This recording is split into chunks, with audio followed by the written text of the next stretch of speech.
evening, everyone, and welcome to Blueprint for Success. We are super excited to have you here today because you could have been anywhere else, but you decided to join us here at Build Your Best Life.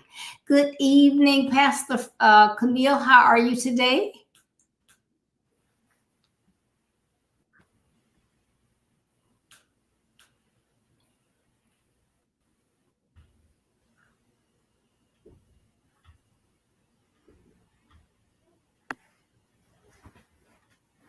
How are you doing, Pastor? I'm well. How are you? I'm doing wonderful. We're so happy that you could join us today. Thank you. Thank you for having me. It's indeed a pleasure to be on this show. I'm excited. Great. Thank everyone for tuning in. We appreciate all of your prayers, your comments, and your shares. So please make sure that you share, and comment today. We love it when you do so. So thank you so much.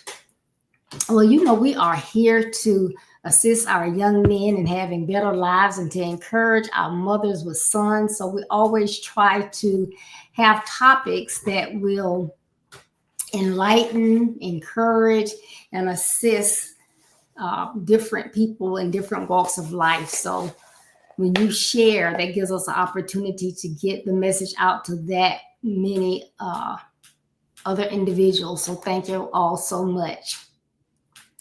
Well, I know you've been here before, Pastor Camille, but could you please tell us about yourself and what you've been doing lately? Good afternoon. Yes, my name is Pastor Franky Camille. I am a pastor, of course, but I'm also a teacher. I teach the little darlings from grade 1 all the way to grade 6 at the Yellow Elder Primary School, located in the beautiful Nassau, Bahamas. I am currently finishing my second degree, my second master's degree, sorry.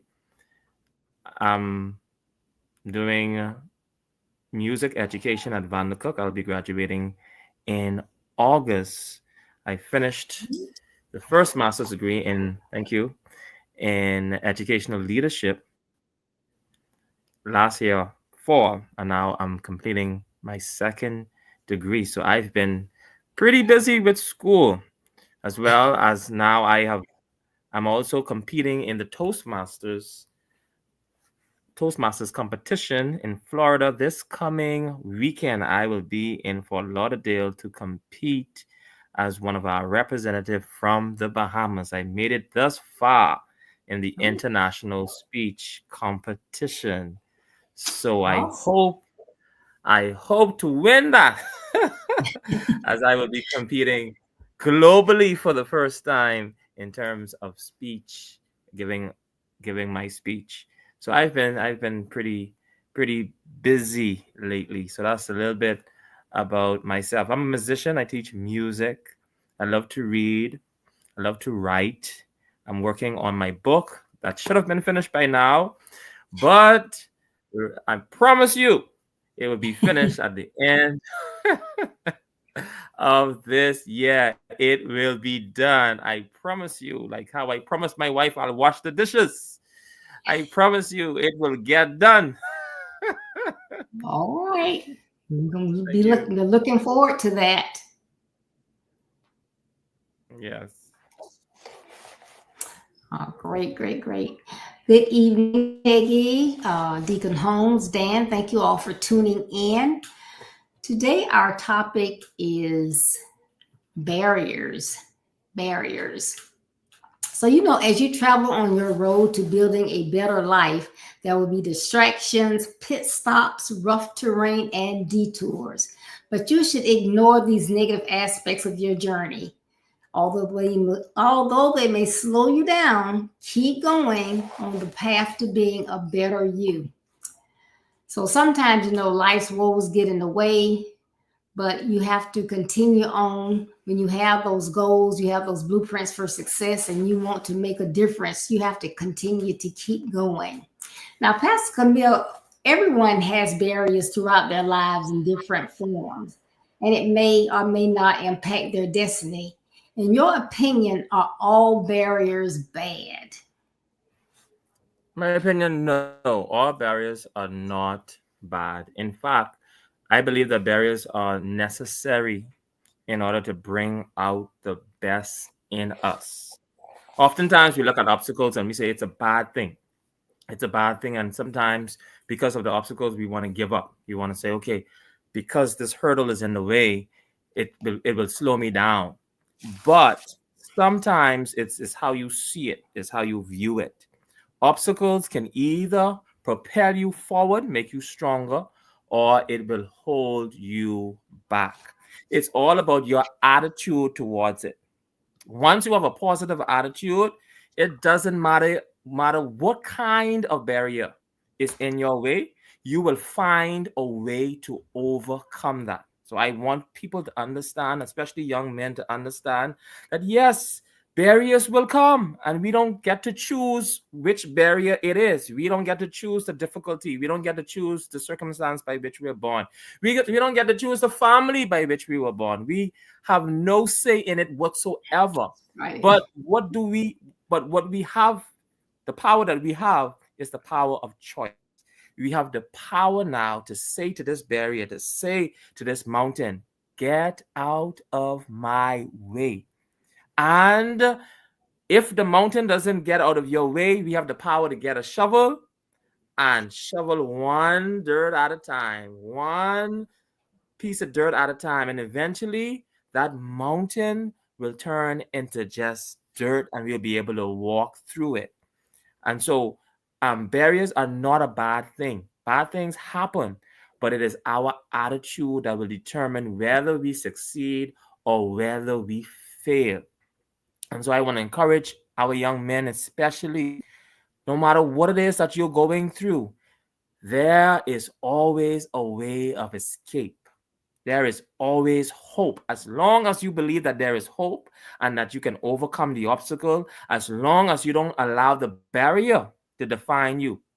Oftentimes, we allow barriers to determine who we are. And that's a mistake. Barriers don't determine who we are. Okay, we determine who and what we are based upon what God has placed in us. And so our attitude determines our altitude. If we see this barrier, we have to say to the barrier, I will overcome you. And if I don't overcome you the first time, I'm going to try again. And if I don't overcome you the second time, I'm going to try again. I'm not going to give up until I keep on trying.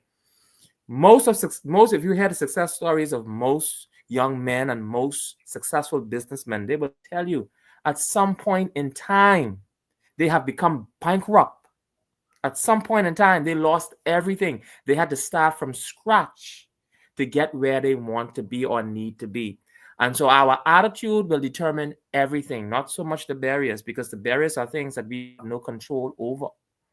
But we do have control over the way that we think, over our mentality, over our mindset, over the vision that God has given to us. And as long as we have purpose, the barriers will only be a passing thing that we go through. It will not define who we are. So I want to encourage our young men, no matter how hard it is, no matter how sad your story is, don't feel sorry for yourself. You have to wake yourself up and say, listen, yes, there's a hurdle. Yes, I don't want to go through this. Yes, I'm disadvantaged. Yes, I wish I was born here, but I'm born here. Yes, I wish I was rich, but I'm not rich. But what do I have that I can use to help me to overcome these barriers? I think that is the most important thing. What is it in you? Because God has put something in all of us to help us to overcome whatever obstacle that comes our way. But our attitude towards life will partly determine whether or not we succeed or fail. Awesome, awesome, awesome. Now, I love that analogy you use that when those mountains get in the way, what do we need to do? One shovel at a time. One shoe at a time. All right. So you can't manage that whole mountain, but if you take your time and chip away, you can get there. Oh, I love that. Thank Yes, you. thank you. Well, now, you know, barriers come in all forms. You know, you can have situations that started as a child, so something from your childhood. You could have had abusive parents. You may have verbal or physical abuse as a child or as an adult, emotional issues, problems with your finances, lack of education, chronic illnesses, disabilities. There are a number of things that you could face. So, Pastor Camille, what are some barriers that you have overcome to build your best life? Because, you know, we just heard all these, you're going to school and you're getting it done, and you seem like you're so enthused to get it, you're Toastmaster. So, what did you do to overcome some of your barriers? Now, some of the barriers I had, particularly were cultural barriers, because I was born in the Bahamas, but I was born to immigrant parents. So my parents were not originally from the Bahamas; they were Haitians that migrated to the Bahamas. And so I was born in that setting where we used to live in, we call a shanty town. It's like a little village with wooden houses, apart from the Bahamian community. So we were in our own little community, and we spoke Creole. We didn't speak English. So I grew up speaking Haitian Creole. And so it was only until I went to school for the first time and I heard this English language, and I was like, okay, what's happening here? And so I had to overcome, the first cultural barrier I had to overcome was the language, because I could not speak English. I was raised up in the village, and my mommy spoke Haitian Creole.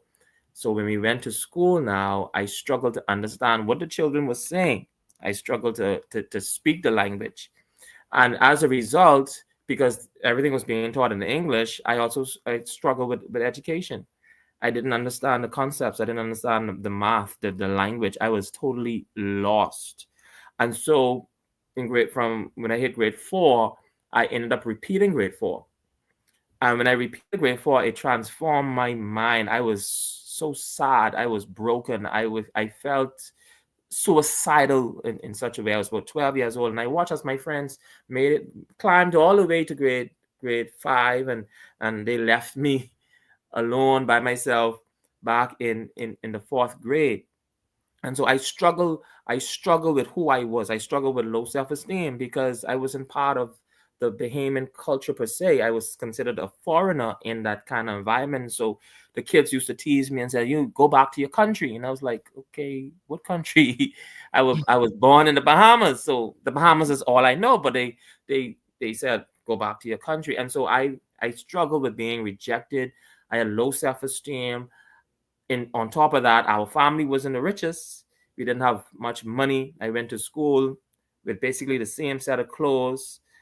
My pants was very tight, tight up clothes at the time. Tight clothes wasn't in style. So when a young man wear tight clothes back then, he used to get teased a lot. So I was teased a lot, and consequently I suffered with anxiety and fear. I didn't want to speak. I didn't like speaking. I was always silent. I stayed in the back. I used to sit in the back of the class. I stayed in the back of the class. Um, just afraid to speak, afraid Mhm. to be noticed. I just wanted to hide in a closet, so to speak. And so I had to overcome all of these hurdles. But it was because I repeated grade 4, I made up in my mind that, listen, I will never repeat again.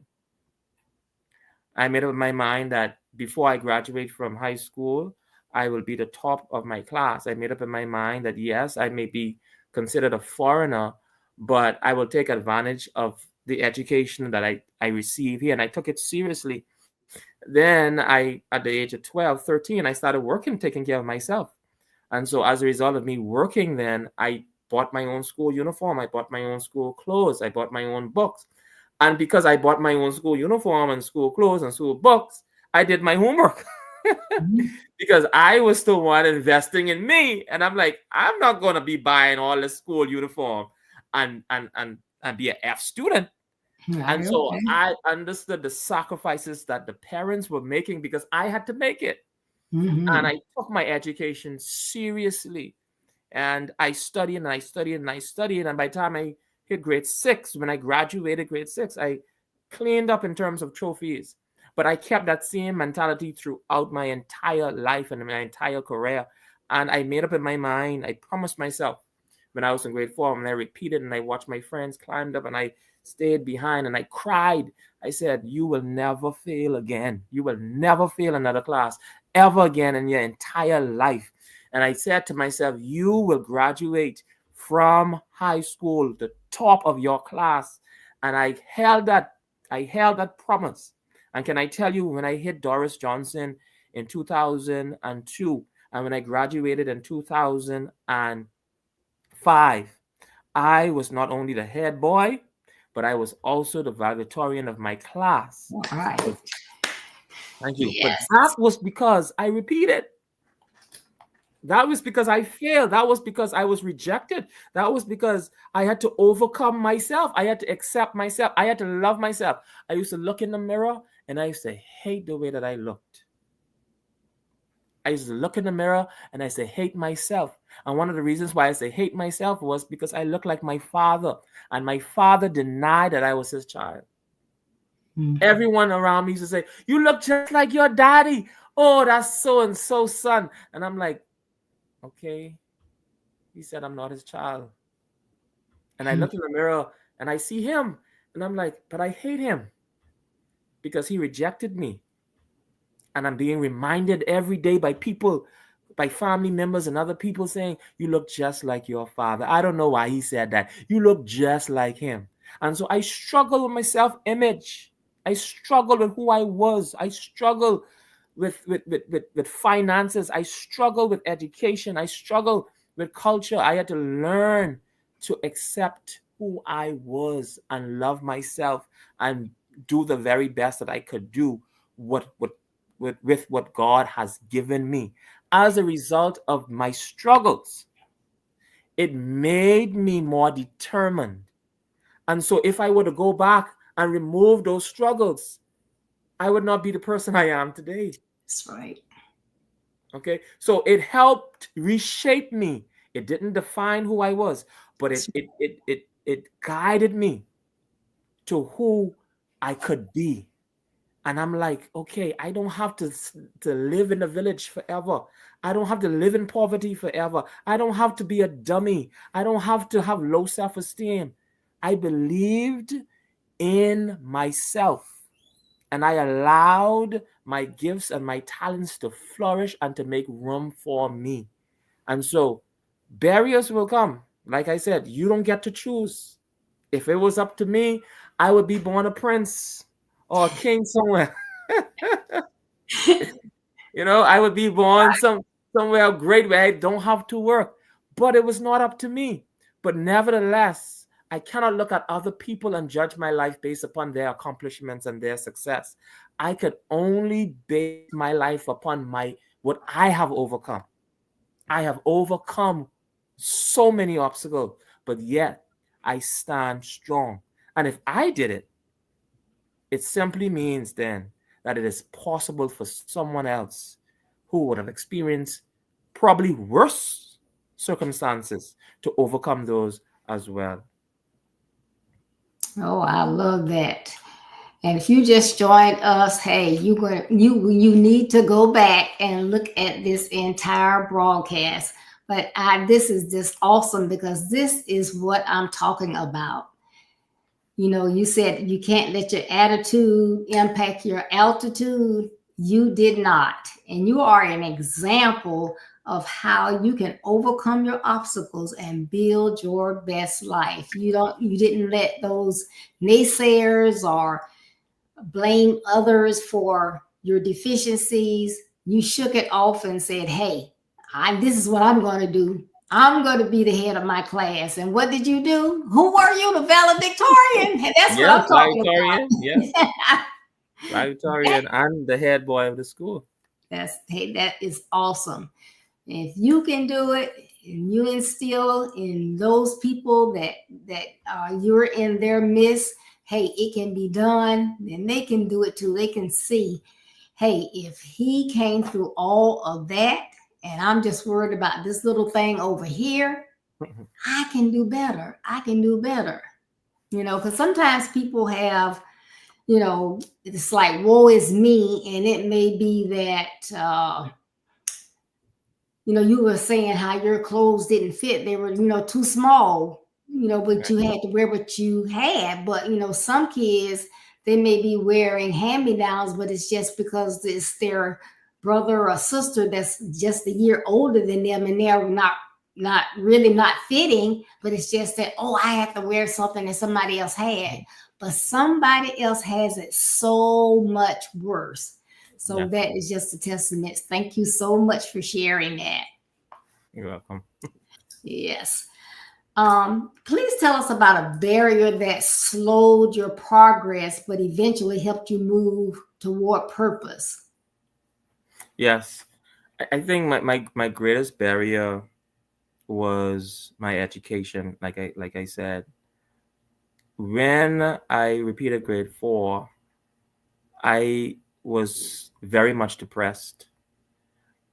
But I understood that, yes, you're down now, but you will not always be down. As a result of me repeating grade 4, I struggled with fear and anxiety. A majority of my life, I continue to struggle with this fear and this anxiety. Fear that you won't be accepted. Fear that you're not good enough. And so I never would volunteer to speak. I never would volunteer to do anything. I would hide in the background. And it was only until a teacher one day put me in a play, and she said, I'm going to give you a part. And she gave me a pastor part, a preaching part. And I took that part and I preached. I preached as if I was preaching to an audience. And she said, Franky, there's something inside you. That wasn't just a play. You was preaching for real. Franky, there's something inside of you. And I was like, yeah, I guess, but she saw that the frail, the person that hide in the back, she saw that person was actually designed to be in the front. And so sometimes God would put you in the back so that you could be humble enough so that when you do get in the front, you will understand that it wasn't your gift, it wasn't you, but it was the grace of God. Yes. If most people believe that I love to speak and I'm friendly, but I tell most persons I'm an introvert. I like to be by myself. I don't like crowds. I like to read. Give me a little book, put me in a corner, and that's me. But they don't believe me. They say, no, that's not you. That's not who you are. You're friendly. You're funny. But that was only the gift of God. That was God put that in me. And every now and again, I go back in my shell and I'm amazed. I say, God, how do you use me? Because I don't like crowds. I don't like speaking. I like to be in the background. But it just goes to show that you never know what's inside of the child that sits in the back. You never know what's inside of the young man that doesn't open his mouth. You never know what's on the inside of the person that continually failed time after time after time after time. But it took a teacher to say to me, listen, you may have thought that you was acting, but I see something inside of you, young man. You are a preacher. That's what you've been called to do. You're a speaker. And I look at him like, what? And so I had to overcome anxiety. And so I joined Toastmasters. When I joined Toastmasters, most persons thought Okay, I could speak, I could speak, I could speak, I could speak. And I said, no, I'm not, I'm joining because I really want to work on my craft, because I struggle with anxiety. I struggle with it. Even when I go up to speak, I struggled with it. And when I joined Toastmasters so that I could work harder. And I lost speeches after speeches after speeches after speeches. But this year, for the first time ever, I won the club competition. Then I won the area competition. Then I won a division competition. And now I'm going into the regional competition. That's great. Right? But I had to overcome fear and anxiety. And I had to understand that, listen, just because you fail in grade 4 doesn't mean you're a dummy. You're looking at someone now with 4 degrees. In Amazing. August, I will have 4 degrees. Yes. 1 degree for every for every year I repeat it. Grade 4, I repeated grade 4. I say, okay, I got 4 degrees now. I got something for you, grade 4. Yeah, I got something for you. So you have to listen, you have to use those bad experiences as fuel to motivate you to become greater. It's all about how you look at it. I looked at that circumstance and I said, this is not going to define me.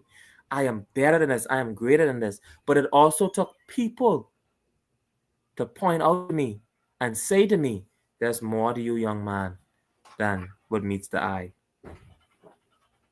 That is a testimony. Now, I'm a member of Toastmasters as well, so I know we have some superb speakers. So that tells me if you made it that far, you are a speaking machine. Yes.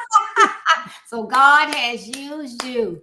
Yes, he has, indeed. That is amazing. That is awesome. I love it. And I love, everything that I've heard, when I reached out to you and you said you were busy, but you said, for you, I'll come on. And I was like, I found out about what you have in the future later on this year. And I was like, that's what we're going to talk about. So, God knows what to do or have or what guests he wants you to have. Everything is in his perfect timing, because this was just excellent today. This is just amazing. I love it. I love it. Yes, ma'am. Yeah. So how about giving us some tips on, tips to our young men, our mothers, because you have such a story to tell, but give them some tips on how they can overcome barriers. And I know, as you have answered, we've discussed this earlier, you've already given some great nuggets, but give them some more tips on how that they can overcome barriers. Yes. I would say the first thing is to have a vision. To have a vision. You can only recognize a barrier based upon the vision that you have. So some people have barriers, but they don't understand that that's a barrier. Okay, because they have no vision. They have no plan in terms of where they are going. So in order to recognize a barrier, you must have a plan and a vision for your life. That's the first thing. What is the vision? What is your vision? There's something inside of you. There's a passion. There's something that God has placed inside of you. That's not for you, but for others. Yes. That's the first thing. Be able to recognize what it is that God has placed inside of you so that you can serve other people. Because your vision has little to do with you and it has more to do with other people. So what is your vision? How are you going to serve someone else? How are you going to serve your community? How are you going to serve your family? What it is that God has placed inside of you? What is your passion? What are you passionate about? Are you passionate about feeding the poor? Are you passionate about young men? Are you passionate about young women? What are you passionate about? Your passion will drive your vision. Mm-hmm. So you must have vision, but your passion will point you to your vision and will keep you on track. What are you passionate about? Okay, what it is? What is it that you can't sleep at night, that you keep thinking about. So have a vision. After you establish the vision, this is what I want, this is what I value. Then you set goals. Set goals. How are you going to accomplish the vision? How are you going to accomplish the plan? What is the plan to get me from point A to point B? When I repeated the fourth grade, immediately a vision came. And that vision was, you are going to be an educated young man. That was the vision. How are you going to get there? You're going to have to work a little extra harder than everyone else, because you can't speak the language. So you're going to have to go the extra mile. So what's the vision? The vision will be birthed based upon your passion, based upon the value that you have, your value system. Then based upon that, you set your goals. What are your goals? Okay. What are your goals? You set long-term goals and short-term goals. What are your goals? Make sure the goals are attainable. Make sure they're specific. Make sure they're time-conscious goals. Then be committed. Because you could have a vision, you could set goals, and have no commitment in terms of accomplishing those goals. So you must be committed. You must be committed. You are the one that is going to push this forward. So you cannot be relaxed. You cannot be lazy. There are a lot of gifted people, or they're talented, but they're not committed. Or they're gifted, but they're not committed. They have the business fail. Why? Because they're not committed. Commitment is key. You have to be committed in everything you do. To your job, you have to be committed to coming to work on time. To your marriage, you have to be committed to spending time with your spouse. To your children, you have to be committed to raising them up. So everything in life requires a level of commitment, and you must be willing to make that commitment. After your commitment, I say be consistent. So don't be committed on Monday, and by Friday, you forget about everything. All right? You must be consistent. What it is, what do you want to accomplish? That doesn't change. You must be consistent. Okay? Consistency is a law. Whatever you do consistently will eventually become who you are. Who you are is what you do consistently. Habits are what you do consistently. You develop gifts and abilities by consistently doing it repeatedly over and over again until you get better.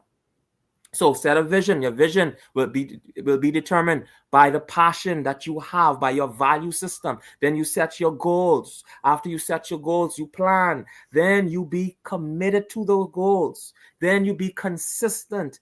Then I would say be focused. Be focused. Don't get distracted. Okay?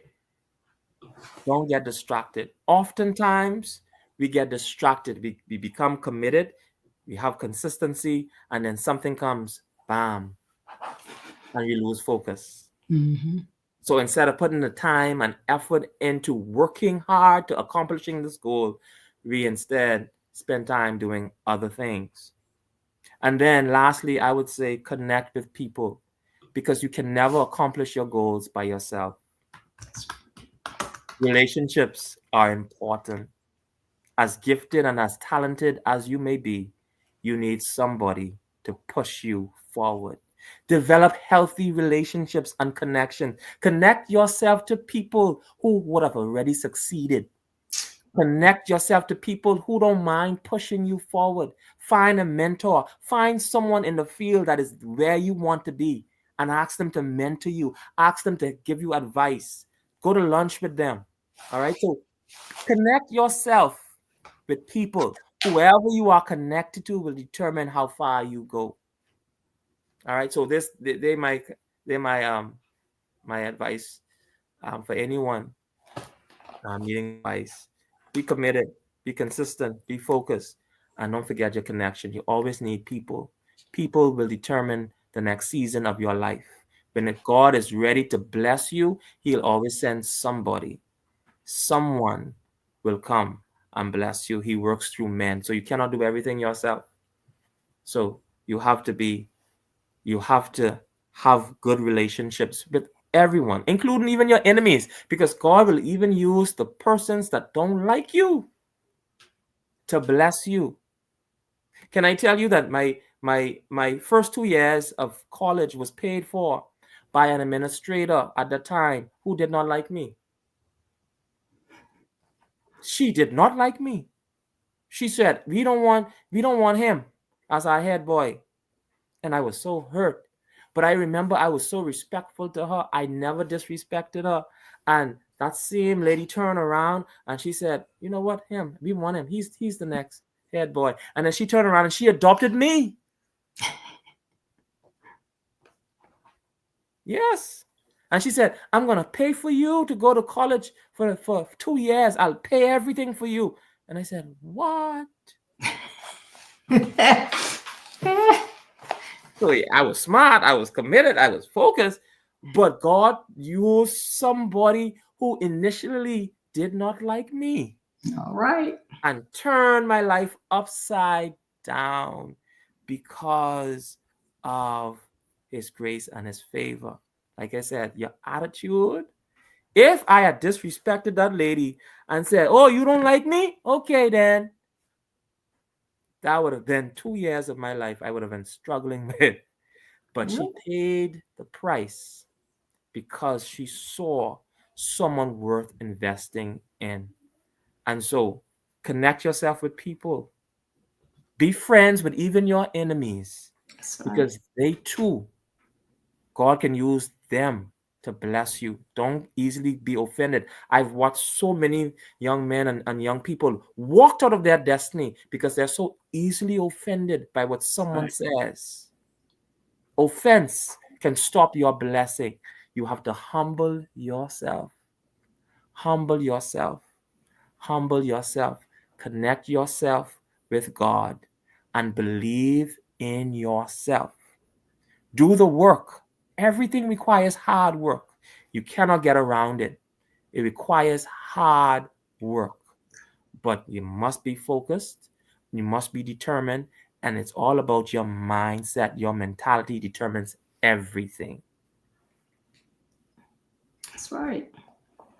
Thank you so much.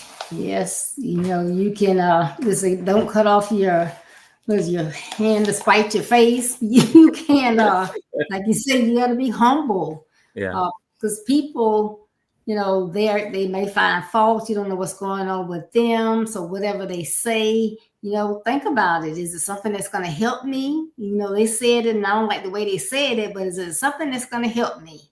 Either to do the opposite of what they said or to do what they said. But again, like you said, because you were humble and respectful, God used that person to help you. So, you just right on it, because people get so offended. But I'm not going to let anybody talk to me like that. I'll go find a job somewhere else. They may have been being hard on you because they saw something in you. Yes. Very much so. Yes. So thank you so much for those tips and everything that you provided, because I don't care if it's you, where you started, based on how you act, how you humble yourself, how you don't look for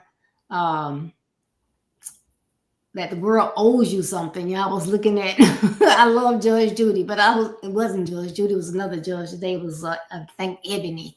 But this young lady was suing her mom because her mom had a savings for her. And because she was, being wild, wasn't doing her college work, her mom took that savings and put it in a CD where she couldn't get her hands on it. So she was suing her mom. But she was just making all kind of remarks about where her mom wasn't good because she was working 2 jobs and she wasn't there for her. And the judge was like, okay, but you have a mom. She's working hard. She couldn't do both things. She's working hard to make a life better for you.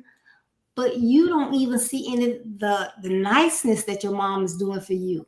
She said, but one day you're going to look back at this And you like, wow. Because somebody would be glad that she was saving money for you to have later on. But some people just can't see it. Nope. When you're trying to help. So those are some excellent tips. So please make sure that you share this one. If you don't share anything for next month, please share this. This was so worth. I know you're, like I said, keep saying you're so busy, but this was really worth it. I appreciate it so much, you taking the time to share with everyone today. Thank you for having me. Yes, and thank everyone for tuning in. We will be back on Thursday at 6:30 p.m. Eastern Standard Time for Let's Talk About It. It'll be Brittany Clark will be my co-host, and our topic is mothers. And next week is an exciting time for me, so I need you to check this out right quick. Build Your Best Life with Coach Deborah D. Smith invites you to join our 6th annual virtual Mothers with Sons seminar. This year's theme is Building Healthy Relationships. The event is at 6:30 p.m. Eastern Standard Time, beginning Monday, May 5th to Thursday, May 8th on Facebook and YouTube. Special guests include Monday, May 5th, Joyce E. Jones, Tuesday, May 6th, Elder Tanya Presley, Wednesday, May 7th, Nickena Bryant Ellis, Thursday, May 8th, Anita J. Cummings. They are excited and eager to share their perspectives that will motivate, encourage, and inspire. Visit www.buildyourbestlife.org for more information. I am super excited. So y'all please plan to join us next week, Monday through Thursday, for the Mothers with Sons conference. If you can't make it, remember you can always go back and watch it on the rewind on either Facebook or YouTube. But again, thank you so much for taking the time to share with us today. Remember, building your best life is our business. That's not a slogan. It's our commitment. And before we leave, Pastor Camille, do you have any closing remarks you have for us? Yes. I would say just believe in yourself. If you believe it, you can and you will achieve it. And do not listen to anyone that will try to belittle you or try to underestimate you. As long as you believe in your mind that God has given you a vision, you can accomplish it, and He will accomplish it through you. For He knows the plans that He has for you. God has already planned for your success. You just have to get there. Yes. Awesome. Thank you so much. Be blessed. Bye-bye.